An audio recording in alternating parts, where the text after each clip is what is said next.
Alrighty, well, welcome everyone and welcome back to my channel.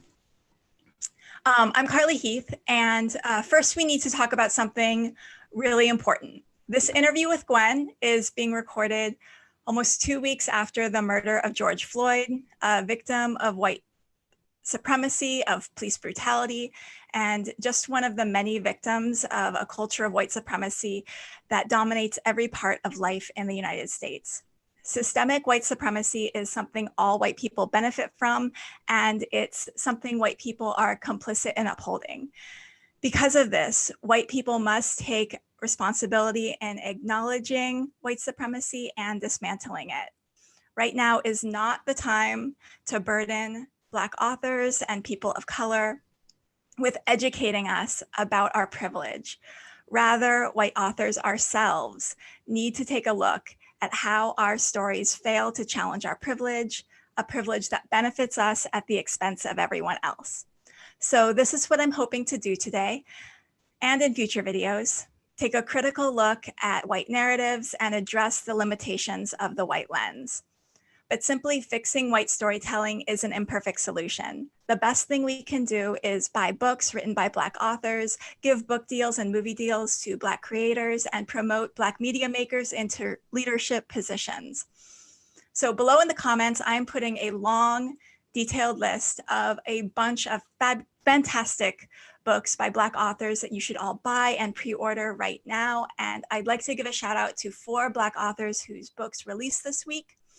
They are Roseanne A. Brown's A Song of Wraith and Ruin, the first in a fantasy duology inspired by Black West African folklore, and Bethany C. Morrow's A Song Below the Water is a modern fantasy about Black mermaids. And just before we went on air, someone shared with me Bethany's article on Tor.com.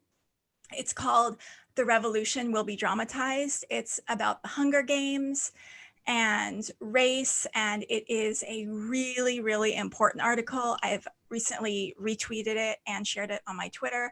I encourage everyone to read it and look at it and share it because it is a fantastic article. And I also want to give a shout out to Leah Johnson's You Should See Me in a Crown, an Own Voices rom-com about prom queens falling in love, and Kimberly Draw's This Is What I Know About Art, a personal account of how art and protests are inextricably linked. And links to all of them to buy and pre-order are down below in the comments. So I'd like to welcome to the channel Gwen Katz.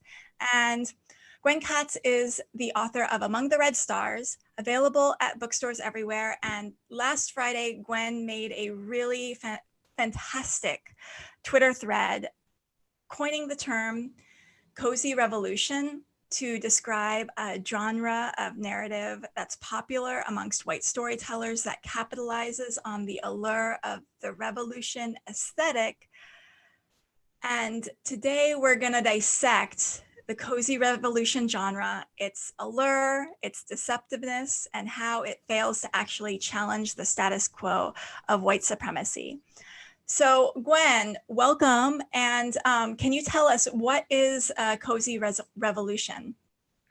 Well, a cozy revolution is a fictional revolution that uses different literary and cinematic tools to distance itself from revolutions, uprisings, and protests that we see in the real world by making them metaphorical, by making them sanitized, and generally just by making them so they don't really apply very well to real life. And so the word cozy makes us think of cozy mystery, which is where you kind of got the term cozy revolution. So what do we see when we see a cozy mystery, and how does it kind of compare to what you see in a cozy revolution? Yeah, well, a cozy mystery, you've all definitely read these. If you're not in the industry, you might not be familiar with the term. They're these mystery series that are, set in small towns, and the protagonist will be some kind of ordinary everyman who, or every woman often, who stumbles into different crimes and will solve them. And they often have a theme, like one that I read a lot when I was a kid were Lillian Jackson Brown's Cat Who books, where the protagonist, he owns 2 cats, and they'll like tip them off to the murder by like knocking a book off the shelf or the title has something to do with the murder or that kind of thing. Mhm. They're just, they can be real fun. They're mysteries that just, they're not gory, they're not explicit, they can just be fun, relaxing reads. And the parallel I saw there was that cozy mysteries are specifically designed to not be upsetting, not be graphic, not make you think about like crime or how it might connect to like social problems in real life. That's just not what they're for. They're just, you know, relaxing escape reads. And I saw with these revolutions, I saw a connection where like they're putting a really, really strong weight on not upsetting their audience, on making this really palatable. I do want to say kind of upfront, well, right here at the start, this is not throwing shade on either of these really. Like cozy mysteries are great. I love them, obviously. Like I collected this series for a really long time. And the same thing with these cozy revolutions. We're not saying these books suck or you can't be fans of these books. We're saying their role is not, they're not meant to inspire real life uprisings. That's not what they were intended to do. And that's all we're saying here. That's not. Yeah, and I think though that dissecting and kind of like looking at the psychology behind these genres like tells us something about society. And it's interesting that, you know, what audiences are drawn to says something about the audience. And maybe, and there's it says something about the limitations. And also what's palatable commercially. And I think that's an important thing to look at, you know.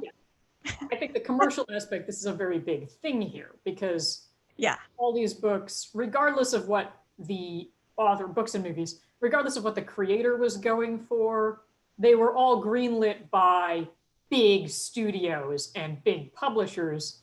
And so they all had to fall within what these big publishers considered acceptable. And clearly, if the big studio had thought that this was going to spark like a real world effort to overthrow the government, they would not have greenlit that, right?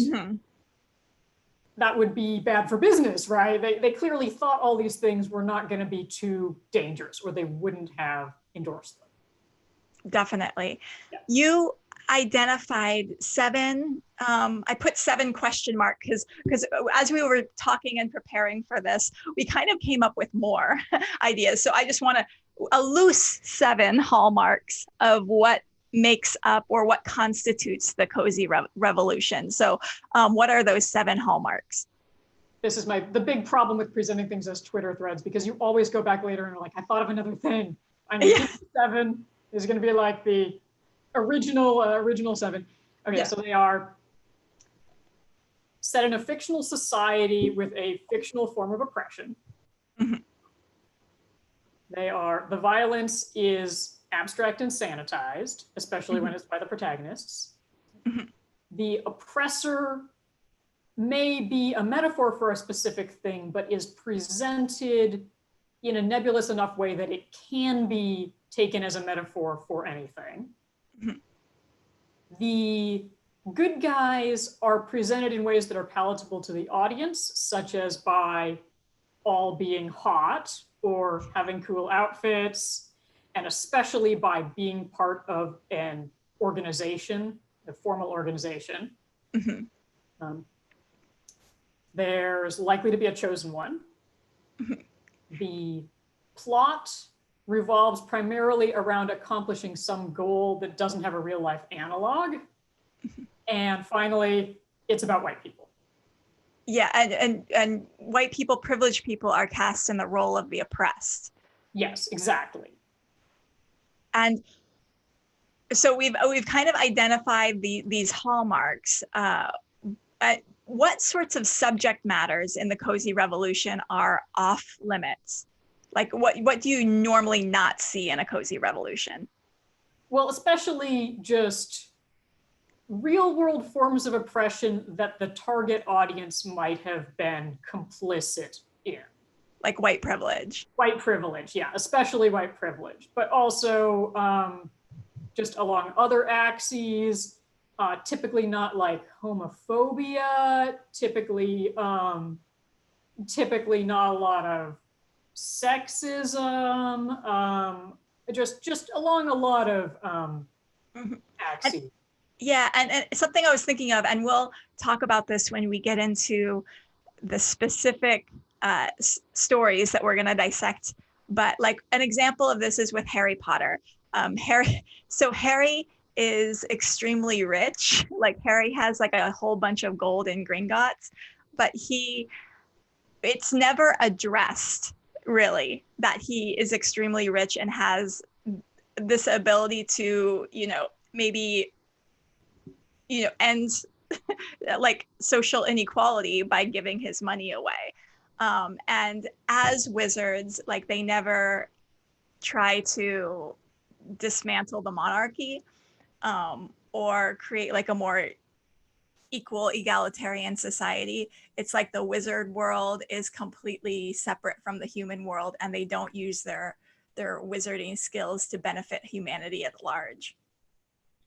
Right, so like Harry at various times feels bad about the fact that he's obscenely rich, kind of feels guilty about it, but it never occurs to him like, I could throw money at some of these problems because I have a literal giant vault full of gold. Yes. Yeah, and like actually even within the wizarding world, forms of oppression we see in the wizarding world, like even the fictional ones, like the house elves, he is disinterested in solving these problems. Yes. Oh, and the whole house elves thing is a really interesting, very problematic thread line, because Hermione takes up this cause of liberating the house elves, and it's kind of found out, not even kind of, like overtly explained that the house elves like being enslaved and like serving their masters. Right. Which is problematic on so many levels. Yeah, and it's not just the people in the world think Hermione, not even like just within the story that people think Hermione is kind of goofy and weird for wanting to liberate this slave underclass, but the narrative treats her that way too. The framing of the story makes it clear that we're supposed to think she's weird and what's she up against. And there's another one that people don't really talk about a lot, is the goblins. Mm-hmm. The goblins are also an underclass. Mm-hmm.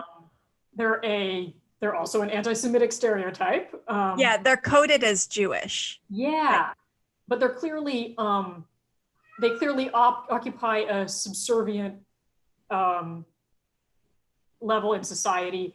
And when they're talking about history class and like, oh, these boring history classes that they zone out in, they're always talking about these goblin revolts. So the goblins clearly know they have a subservient role in society, have rebelled against it violently.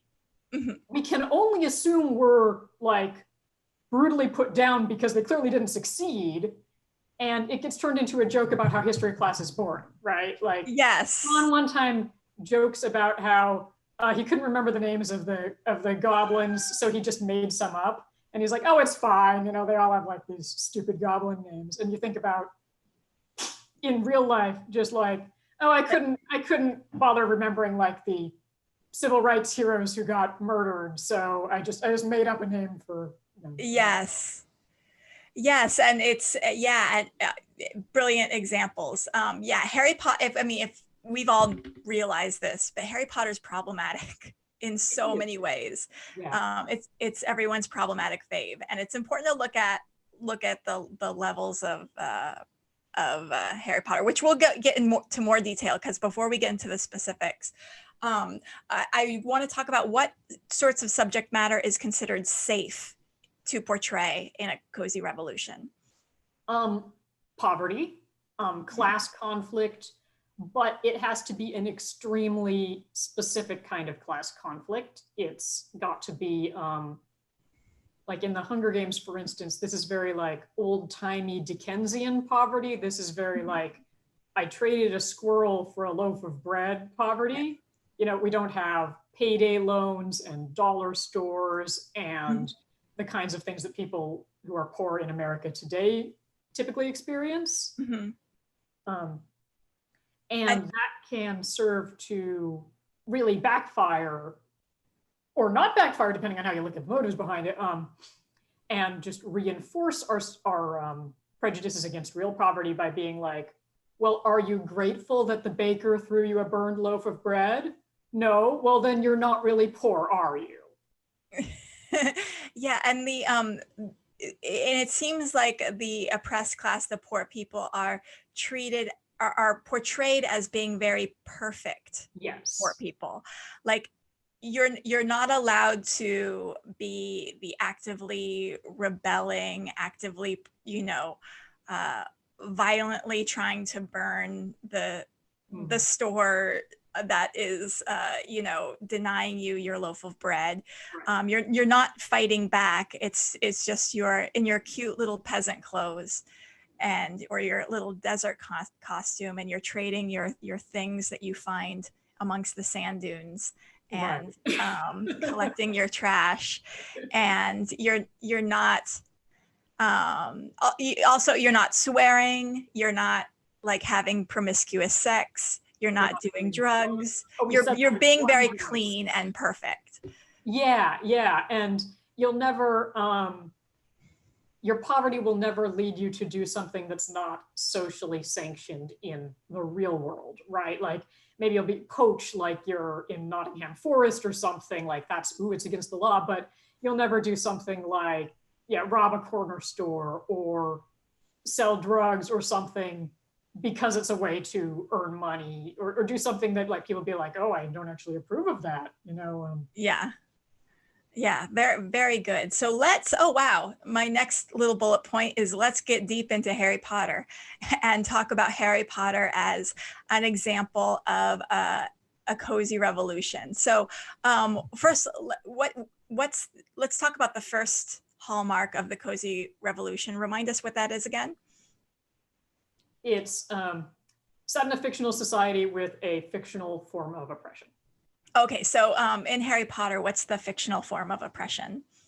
Well, when we're talking about revolutions specifically, we're talking about the latter Harry Potter books and Dumbledore's army. This part where the kids decide to organize and they're gonna so in this case, the oppression is really just it's kids versus adults, right? It's the mean school administrators. And I mean, in one sense, that's not fictional because, of course, there are definitely, and have been in the past, terrible schools with terrible administrators. But it's not really a independent axis of oppression. Like typically in real life, when there's been really bad abuses in schools, they've been an expression of another form of oppression, like, for instance, Native residential schools where really, really horrible things happened. But that was tied to another form of oppression. So there's not really a actual axis of, rich white private school kids are very oppressed. There is this I guess you could say conflict with the rising up of Voldemort, who is pushing this sort of racial purity idea, and it's the pure bloods versus the mud bloods. And so there's that sort of like a little bit of the idea that the mud bloods are oppressed by the people who believe in like magical purity. Right. And on one hand, that's a metaphor for a race thing, but on the surface of it, she's created a fictional oppression so that like a straight white guy, well, Harry isn't even one of the oppressed class, but like Hermione, I guess, a straight white girl, can be part of the like underclass, can be oppressed, and that's not a real life thing. Yeah, it's not a real life form of oppression. And so remind us again, what's the second hallmark of the cozy revolution? Sanitized violence, such as, if you fight by pointing your wand at people and saying Expelliarmus, that's not a real life thing. Perfect. Yes, so the magical fighting is very unbloody. It's a very easy way to do away with someone without, you know, having violence be gruesomely detailed. So, well, I gotta make clear about the sanitized violence thing. It's not saying like revolutionary stories need to be like gory and R-rated. yeah. What it is the violence is sanitized because it's a kind of fighting that's not real, right? It's, you know, shooting beams from your wand. It's not like mowing someone down with a machine gun or hitting them with a baseball bat. You know, whether you portray it as gory or as sanitized or as like really clean. It often is also very clean because a lot of these stories are meant to be like family fiction. Yes, yeah. And but that doesn't inherently have to be the case. And it's interesting that just due to the nature of the way magic works in those stories, there's no collateral damage. There's no innocent civilians accidentally killed by magic while trying to fight the oppressors. And for that matter, even the bad guys, they very often, even violence against the bad guys, very often it's like, oh, I stunned him, I disarmed him. There's all these ways to do really easy and effective non-lethal attacks when you're a wizard. Yes, definitely. So what are a couple other hallmarks of the cozy revolution that you see in Harry Potter? Well, it's certainly all about white people, certainly in the original casting especially. And it's got a chosen one. And the chosen one is very important because that sends the message in the real world of, it's not my job to do the work. I need to wait for a hero to come along who's the one who's going to do the work for us.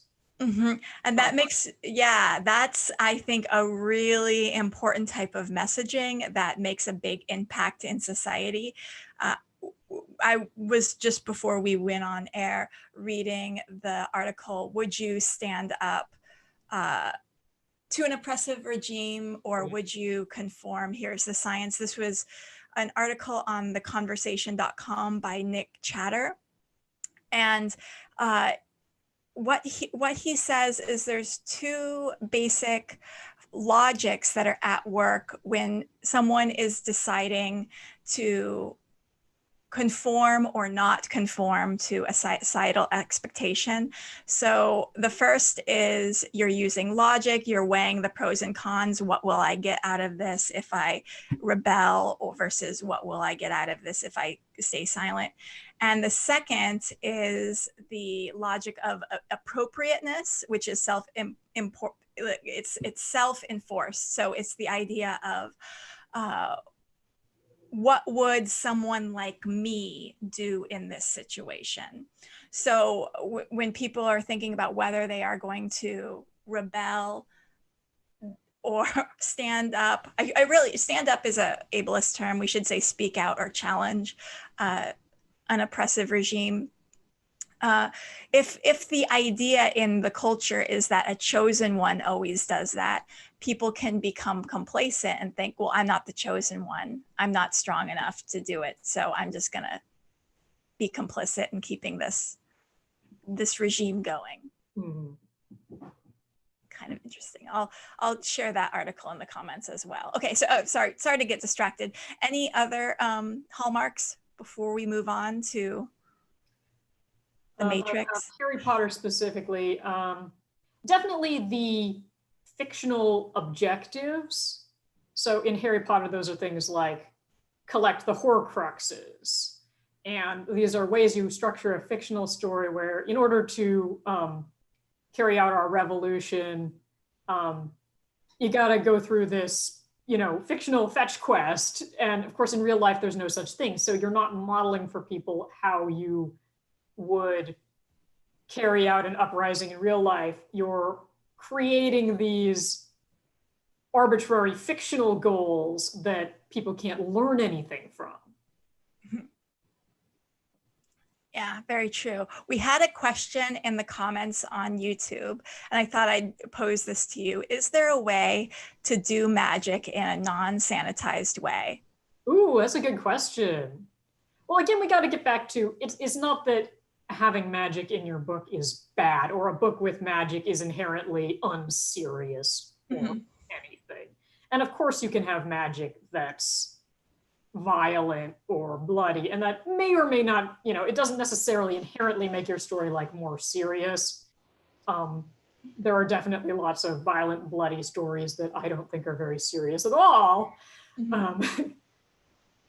So I think I'm interested to hear what you would say about this also.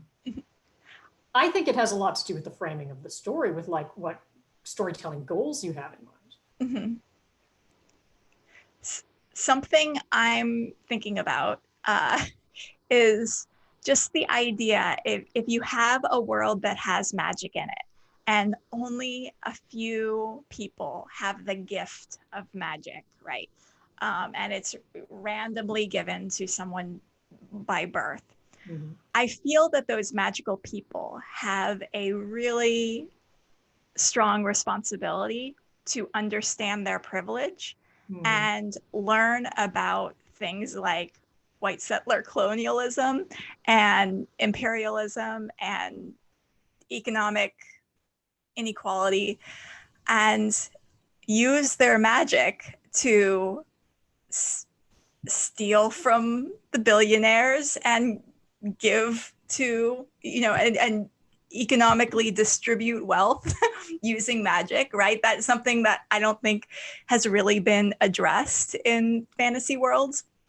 I think that I would love to see a magical school where the magic kids like have to learn about like the history of especially like, Western colonialism, and I'm also thinking about like evangelicalism wiping out religions and cultures all over the world. And then, magical people like, okay, we have to rectify this. How are we going to redistribute resources in a more egalitarian way?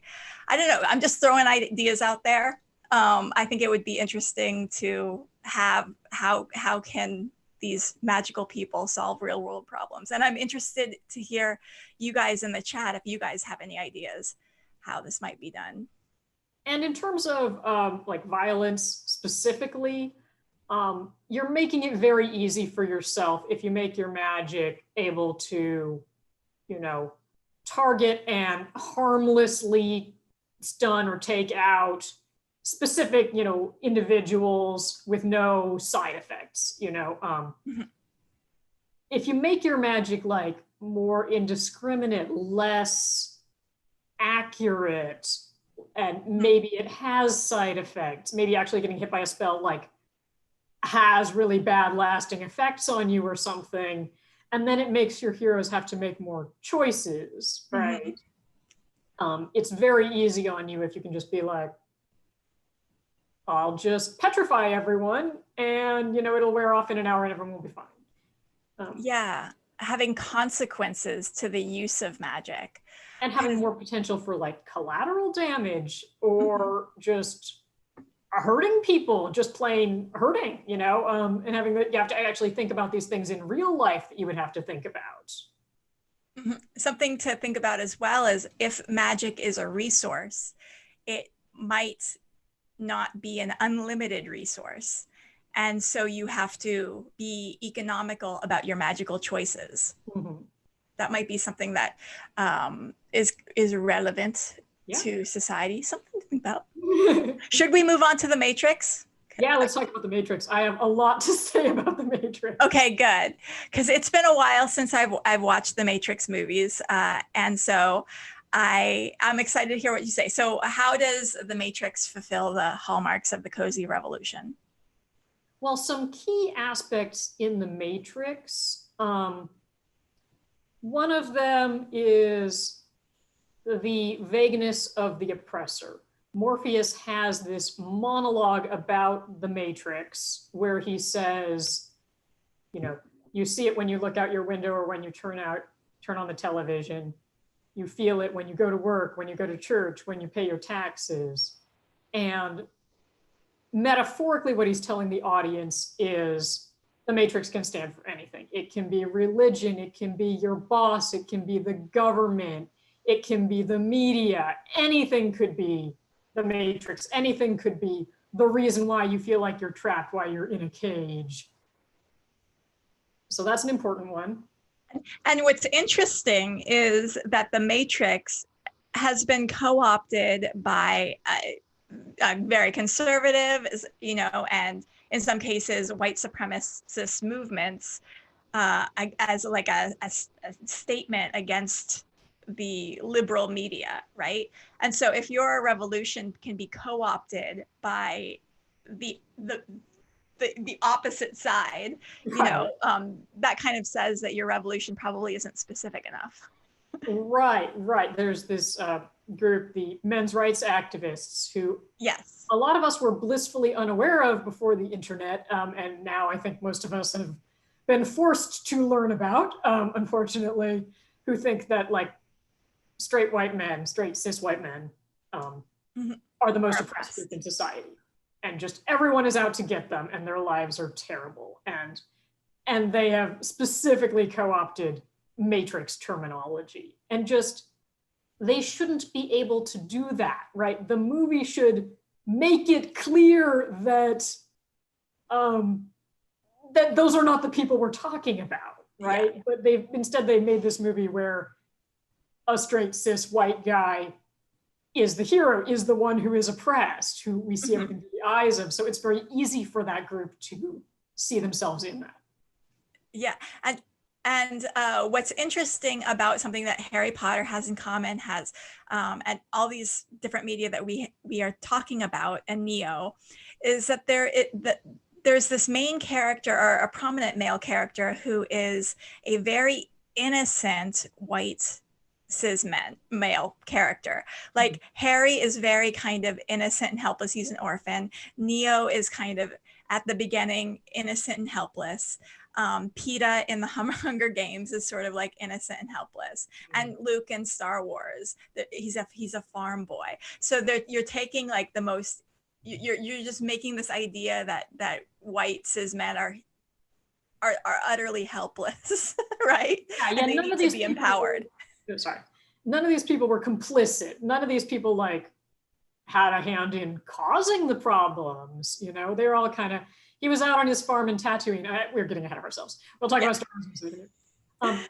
So another really important thing about the Matrix is, in the Matrix, the oppressed group is everyone. I mean, the literal, not metaphorical, but in the text of the story, everyone is oppressed. Everyone is in the Matrix. And so thus, everyone who watches it can see themselves as part of the oppressed group. There's nobody who has to come to terms with, actually, in this metaphor, I'm the oppressor, right? The oppressor are these machines, that they're not real people. Yeah, there's a little bit of an all lives matter element there, isn't there? Yes. And something that should be mentioned and brought up is that the Matrix was created by trans women, and it in many ways has been empowering as a trans story, so that we have to acknowledge that.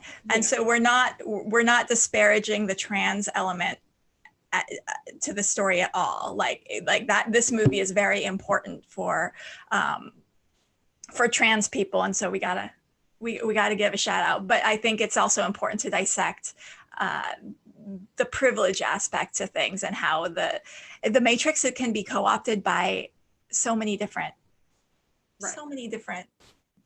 people in different ways.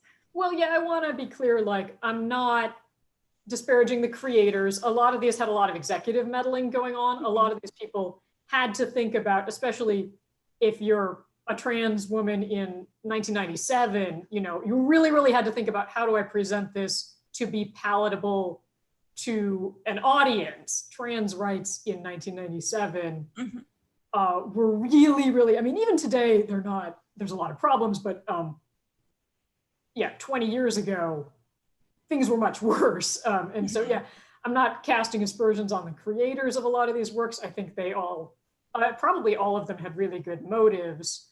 But I do think we need to talk about the ways which just the text of the stories, even if the creators had really wonderful motives, the text of the stories may have just had things in them that can be used in ways that the creators might not have wanted. And it's important to bring this up because this has, these stories have become such a popular part of the consciousness of not just the country, but the world. These are like, you know, beloved stories of the world, or all around the world. And so that's important. And it's important to bring up that these have been heavily funded and promoted by major corporations. So yeah, that's something to think about as well. Right. Okay, any more thoughts on The Matrix before we move on to the Star Wars? The very last thing I want to mention about The Matrix is just specifically the way the violence is sanitized in The Matrix, because it's kind of complex.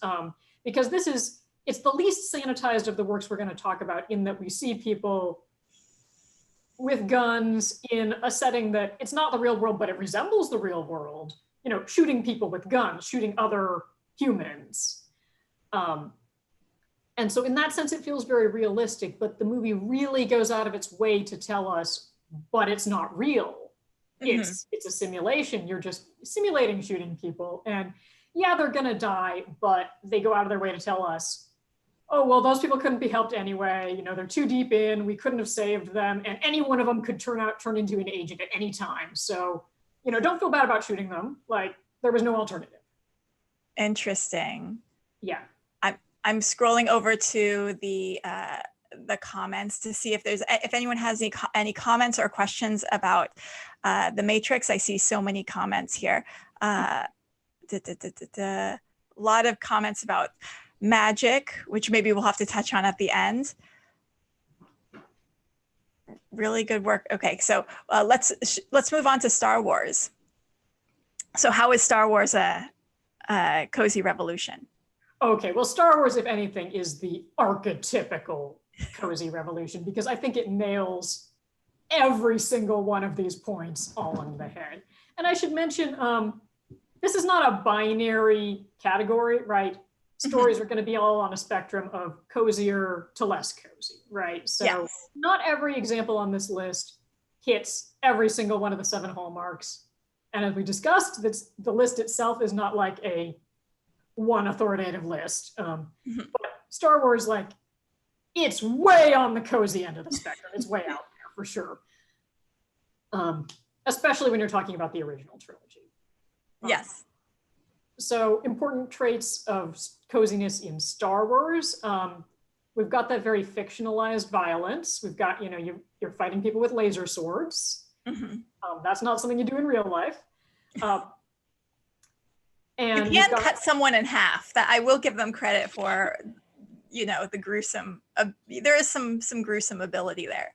Right, but you also don't do that in real life. Like, when was the last time somebody cut someone in half at a protest, right? Like, God. Yeah. And it would not look like that if you did. It does singe the blood vessels, so you aren't getting like the spray of blood everywhere when you cut someone with a lightsaber. Right, but the main thing is, like, we've got this distance with a lightsaber of, if you see someone at a protest, like, punch someone or, you know, break a window, that doesn't feel comparable to lightsaber duel, right? There's these fictionalized objectives, right? We got to blow up the Death Star. There's no Death Star in real life. And especially they're very simple objectives. They're very much like, we take out this one target and then we've won, right? Yes. And then smash cut to everyone on all the planets celebrating. Yes. You know, there's no complexity of some people being happy with the results and other people being upset with the results, and there's no process. Yeah. You win and then you've won, right? At one point, oh shoot, I think I might have left this out of them. did I forget this earlier? I knew I should have checked my notes. I think I left out this bullet point earlier, was they don't show the aftermath. Oh yeah, we talked about that. Oh, shame on me. Because that's very important. And that's in Star Wars, somehow, even though we've got, what, 11 movies is it now? And a TV show and a billion books. Well, some of the books get into it, but in the canonical movies, somehow we go through all those movies and we never talk about what you do once you've won a revolution. Right? It's now it's 20 years later and there's another big bad guy that we have to blow up their super weapon, right? We never have a question of like, okay, the rebels have won, now what? How do we make a more just society? How do we avoid becoming the oppressor now that we're in charge? Yeah, and as history shows us with like the American Civil War, like after the American Civil War, there was like a brief period where we started getting, former slaves and Black people elected to Congress, and things were going good. And then all of a sudden, the poll taxes get passed in 1889 in Florida, saying that in order to vote, you have to either pay a certain amount of money or guess how many marbles are in this jar. So that then prevented Black people from being able to vote. No more Black people in Congress for decades after that. But you don't see that sort of thing in the Cozy Revolution, where it's just sort of like either victory or, unvictory. No reparations get paid. Well, I read about Russia. And if you look at the Russian Revolution, well, that's a very classic in real life, a case where a clearly extremely oppressed group overthrew a very, very oppressive government. And it did not go well. The aftermath of that, it turns out they just made a new dictatorship that was just as bad, if not possibly worse. And so we don't get into the question, in these fictional stories, we don't get into the question of how do we avoid just seizing power and then just becoming the new oppressors? Yes. Hunger Games has a nice clean way of addressing that a little bit. It doesn't do it well. But the Hunger Games are certainly the most complex work on this list. But we're gonna get to that. Yeah, definitely. Any other comments about Star Wars? There's something very glamorous about the lightsaber and the violence in Star Wars. Like there's something very gentlemanly and it makes you think of knights, and when you're fighting with swords, there's something very elegant and romantic about it. Whereas real, revolutionary violence, there's not that level of kind of, I want to say gentlemanly. What's the word? Chivalry. Like there's not that sort of elegance to it. Yeah, well, these fictional stories, they often tap into these tropes from other genres or other time periods, like, medieval sword fight. And that gives us these visual coding of things we like, things we approve of, like knights in shining armor. And so that's the sort of thing that in real life, we'll look at real revolutions, we white people. And it's easy to look at them and be like, this isn't glamorous. This doesn't remind me of medieval knights. And to look at that and be like, why isn't it like it was in the stories? Yes. And it's like, this isn't a correct revolution that we're having right now, because it's not pretty. It's not clean. The good guys here in this real revolution are messy and doing illegal things. So we can't approve of this revolution. We only approve of the revolution when the good guys are absolutely perfect in every way.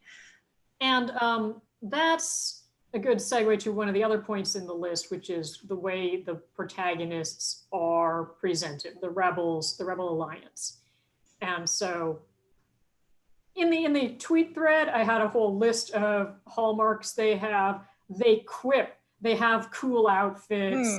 And you know, there's a lot of things you can look at, but I think an important one from this list in particular was they're part of a formal organization. The Rebel Alliance is a pre-existing organization. In the first movie, when we first see it, it already exists in a fully fledged form.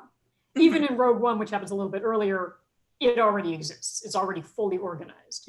And I think, especially as white people, as privileged people, we just inherently, we trust institutions. We trust organizations. Yeah. So there's a legitimacy to that. It's the Rebel Alliance. They have ranks, they have uniforms, they're clearly a thing. And so we know they're legit. And there's a sense in which we like that. And we don't like revolutions where it's genuinely just random people who kind of all ad hoc decided to rise up at the same time. Then we start being like, who gave you permission, right? Yeah, and if there are real revolutionary organizations, there's so much, you know, they're messy. There's also so much government propaganda about them being the bad guys. So if you're thugs, they're Antifa, and that's bad for some reason, and they're breaking windows, and they're looters, and so on. Yeah, and the Rebel Alliance is not. It's never compared to any of these things. It's never like they never like, do anything that would make them seem like that, and they feel like a very legitimate like military organization in a really legitimate way. Like, here's their base, here's their general, here's their hollow screen, you know, like they're a very official organization. Yeah, definitely. Shall we move on to Hunger Games? Oh, yes. Okay. So how is Hunger Games a cozy revolution? Fun fact, I had not previously actually read the Hunger Games book, so I read the entire trilogy this week so we could do this discussion. Good for you, because confession, I am that YA author who hasn't read the Hunger Games either. I watched the movies. You know, actually it kind of came out before a lot of our times. Anyhow, but I have read them now, and so I can, because I don't want to be unfair. I don't want to be the person who's like just going by what I've heard other people say about the Hunger Games, you know. Yeah. But coziness in the Hunger Games, the first one is this fictional form of oppression, fictional setting, right? In real life, we don't make children fight in ritualized arena duels. And so just, that doesn't directly apply to real life. Like learning, when the movie shows you how to win at the Hunger Games, there's nothing there that you can carry back to real life, right? We already talked about kind of the fictionalized poverty, the way it's depicted. Yeah, and kind of the lack of complexity to the conflict.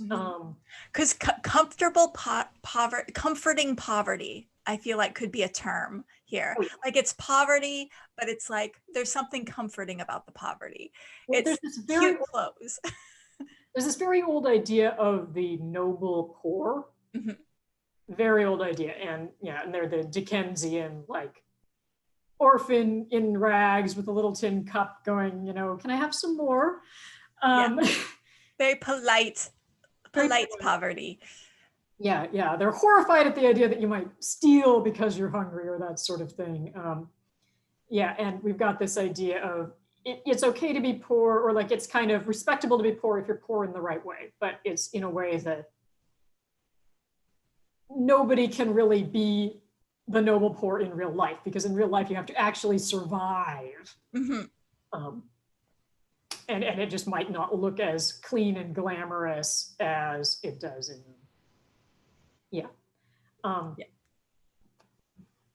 certainly, like Katniss is the fact that these children are being forced to fight is very important. So that the violence, it's not always sanitized in the sense that it's like space lasers, but it's there's a lack of moral ambiguity there. It's like we're being forced to do this. Mhm. We're not, we don't have a choice.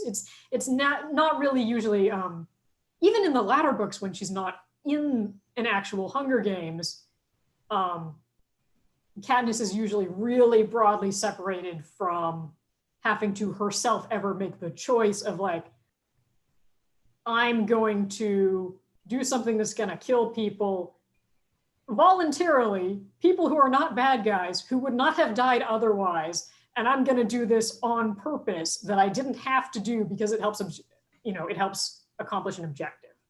Yeah. Um, And what's interesting there about the protagonist too is she's sort of shuffled and guided by helpers, like she has Hamish. And so there's also this idea like she doesn't have to just like come up with the ideas and do everything on her own. Like she's supported by a crew. And so people in real life will be like, well, I can't start a revolution because I don't have my crew with my costume design and my, my speech is prepared and all of that. Right. And another kind of sanitization that really popped out at me in the books is, especially in the first book, most of the other tributes are not even named. Before she goes into the arena, the only tributes we learn the names of are her, Peeta, Rue, who is her ally, and Thresh, who she like has a truce with. And so before the actual competition starts, we don't even learn the name of anyone she might actually have to fight and kill. And we learn the names of a couple of them in the arena, but they're not very characterized. They're not given a lot of traits. They're kind of either the careers who are these vicious, ruthless killers, or the other ones who are kind of these helpless, sad little things who are clearly going to die. And so they distance her from ever having to kill someone who like she might like, or she might not have been enemies with in other circumstances, or just who we see as having a complex internality that we might kind of be sad that they have to die. It's just, well, he's going to kill me, so I guess I'll kill him. And even so, she very rarely has to kill someone directly who's not imminently attempting to kill her, like very rarely as like a voluntary choice. Mm-hmm. And who's the villain in Hunger Games? How is the villain a cozy revolution villain? Oh yeah, well, the Capitol, they're a very exaggerated society.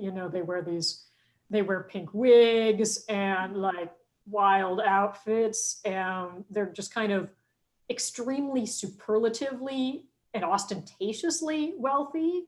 Mm-hmm. And that makes it very easy for us as like middle-class white people to look at that and be like, that's not us.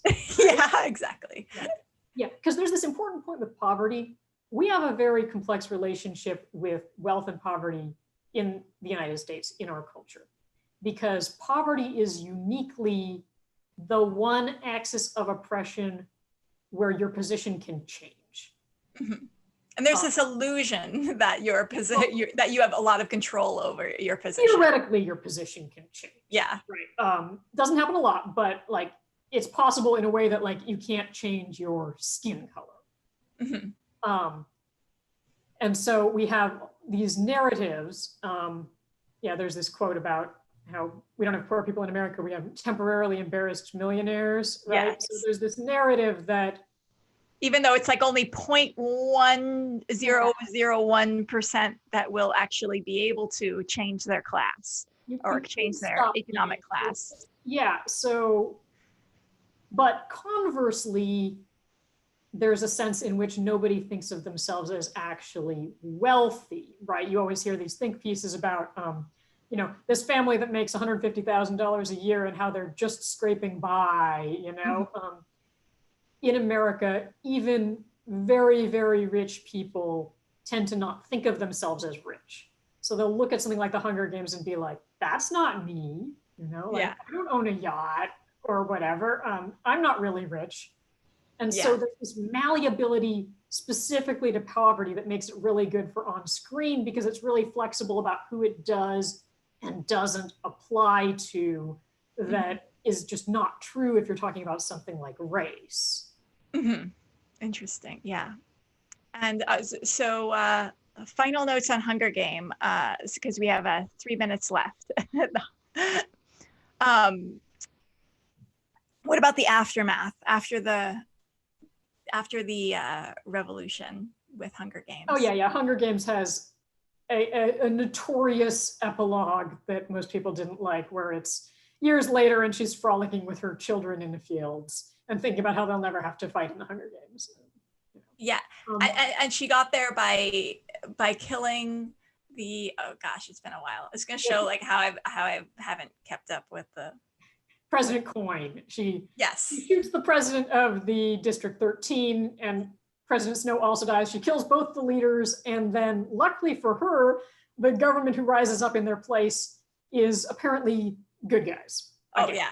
Like, we don't really know. I mean, we get told like really briefly who's in charge now, and they've decided not to, execute her for killing the president. And then it's years later and she's happy. And like, how did we get there? Yes. We have no idea. Yeah. And all women are mothers. All women are mothers. But then we're getting on to an entirely different discussion. Second video. Okay. Hey, for the chat, any questions in the chat? Awesome. Okay, so one statement that's really interesting is regarding Star Wars. It's interesting the fact that the Jedis and the rebellion is on the light side, and the Force is, like the light side and the dark side. So there's just, I mean, just how do you know that you're on the light side or dark side in a real revolution? Well, I'm not sure which aspect they were specifically asking in that question, but yes, there's the coding of light and dark. Yeah. Good people are literally represented by the color white, and bad people are literally represented by the color black. Like, well, that's not subtle. Yes, and in real life revolutions, though, no one comes down and just declares you are the good guys, you are the bad guys, in the way that it's very clear with the Force that there's a light side and a dark side, and obviously the problematic nature of the use of colors in that situation as well. So, a few final questions. Is there a way to subvert the idea of the cozy revolution now that we know that it is a thing? I think we kind of touched on this, but maybe what would be 3 ways to kind of subvert the cozy revolution idea? Well, if you wanted to make your revolution. We got to put as number 1, just stop putting white people in charge of these stories, right? Like, let someone who has experienced actual oppression talk about what actual oppression is like, instead of having a bunch of white people who are sort of speculating on what it would be like if you were to be oppressed. That helps for sure. And generally, I just want to bring it closer to real life. You don't have to make up like a fictional child duel to make people oppressed. You can talk about the ways in real life that people are oppressed and what they really experience. Perfect. And the third one is just show the actual work, show the organizing, show how you get people to join your group, instead of showing it as a fully formed, like already existing organization, and show what happens afterwards. Like, say you do overthrow the government. Now, what do you do? What do you put in its place? How do you stop it from replicating the original problems? And that's all important stuff that we just never see in these stories. Yeah, and I would also say, maybe make the good side messy. Don't make the good side perfect in every way.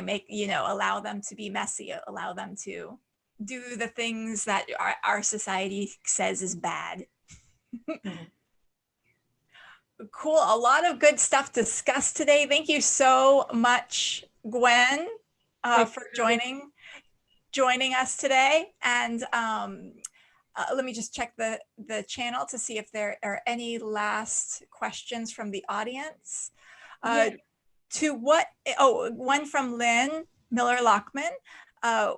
To what extent are these conflicts resolved by Deus Ex Machina? I hope I'm pronouncing that right. But Deus Ex Machina is the idea that something comes down and creates the resolution for the main character. Is there Deus Ex Machina in any of the ones that we've talked about?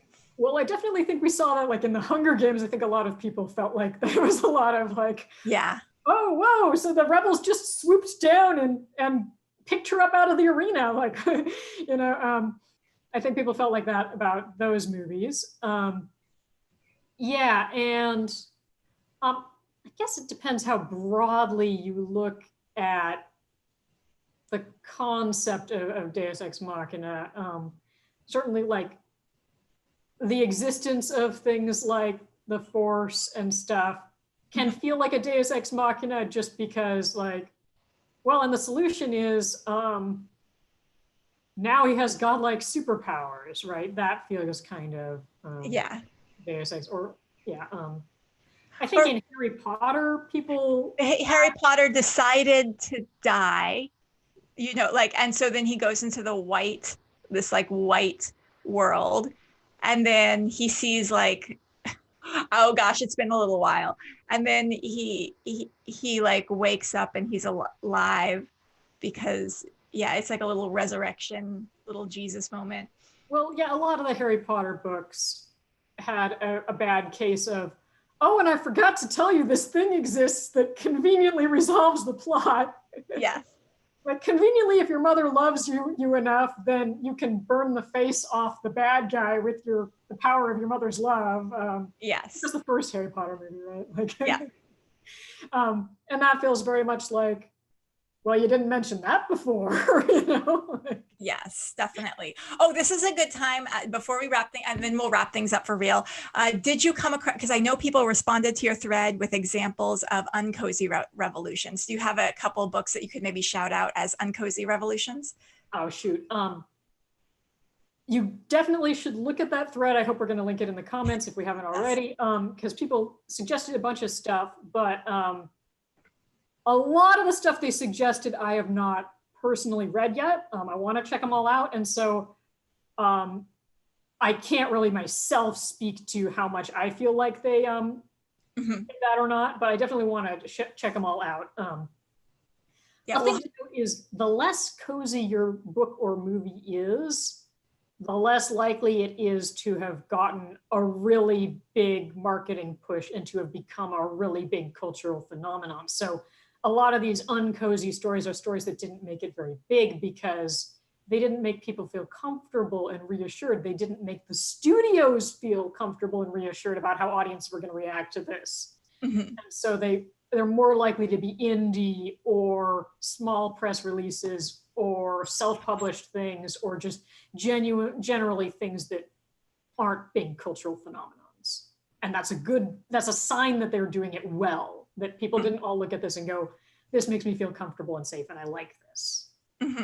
Yeah, one that I might want, I'm just thinking off the top of my head, is Black Panther might be a good example of an uncozy revolution, because there's a whole lot of, I mean, there is like kind of a little bit of a chosen one. There is still kings and stuff, but there's a whole lot of. We talked about it's a continuum. Yeah, it's definitely leaning towards doing it better, but there's a lot of complexity there, and anyway, that's it. Black Panther oh, what was that? Black Panther talks about complicitness. It talks about misuse of power. And these are things that don't come up in any of these other stories. It talks about there are societal problems, and by choosing to be your tiny little self-contained utopian kingdom, you didn't deal with those problems, and you could have, you know. And those are things you don't see at all in these other stories. Yeah, I like it. We'll have to maybe do a follow-up on examples of uncozy revolutions. Yeah. And for those of you who are watching, if you have any ideas and recs for uncozy revolutions, put them in the comments and tell us what more what different subject matter you'd like to see on the channel, because I think there's a lot to talk about in this. Thank you so much for joining me today, Gwen, and thank you guys all for watching, and I will talk to you all soon.